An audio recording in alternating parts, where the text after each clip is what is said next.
Dobrý deň, takže v dnešnom dieli si ukážeme, ako použiť tento prepojovací diel na spájanie LED pasu strihaného s hociakým iným vodičom, alebo s čokoládkou, alebo s RGB ovládačom, s čímkoľvek iným. Takže postup je veľmi jednoduchý opäť. Musíme sa pozrieť na polaritu 12 V plus vrchný kábel, potom na minú RGBčka.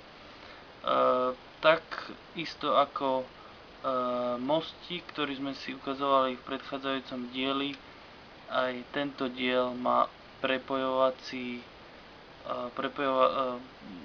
má poistku, ktorá po otvorení v podstate dovoluje tomu, aby sme tam mohli nasunúť tento pás, takže vyzerá to asi takto, pekne pomaličky, nenásilne tam treba vložiť. Opäť treba myslieť na to, že páska musí byť odlepená.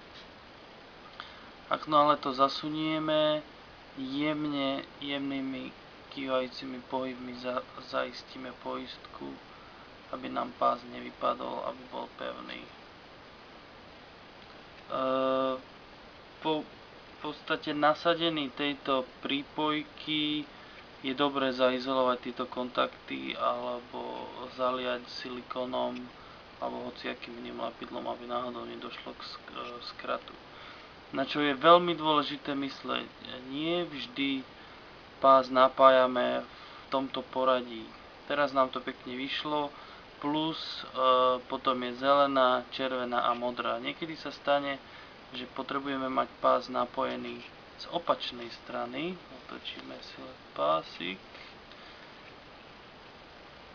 To je z tejto strany. Samozrejme je to možné napojiť aj z opačnej strany. Potom však treba myslieť na to, že farba káblika nám už nebude naďalej korešpondovať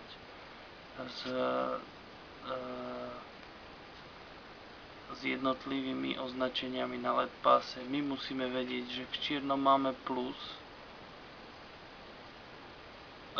takže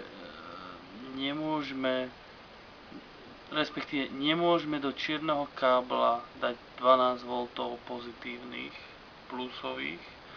Musíme z RGB ovládača alebo z tej čokoládky alebo z tej rozvodovej skrinky dať plusko do modrého káblika, takže stále sa musíme prispôsobiť označeniu, ktoré je na LED páse.